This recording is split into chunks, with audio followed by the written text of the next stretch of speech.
How to activate your PC financial card.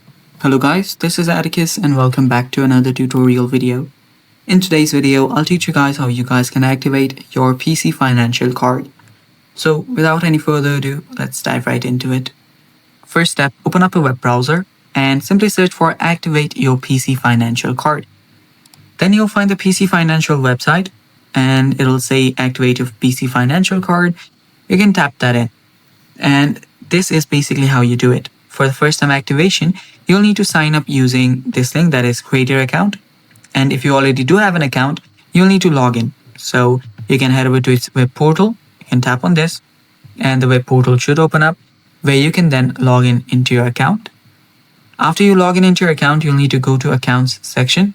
So first log in here. After this loads up, then go to accounts, then select the card that you would like to activate. Let me cross that out and then tap on activate now. So simply follow the on-screen prompts after that and then you will have activated your card. And that's how easy it is, guys. And that's all for today's video. Thanks for watching. Stay tuned for more and bye-bye. Take care.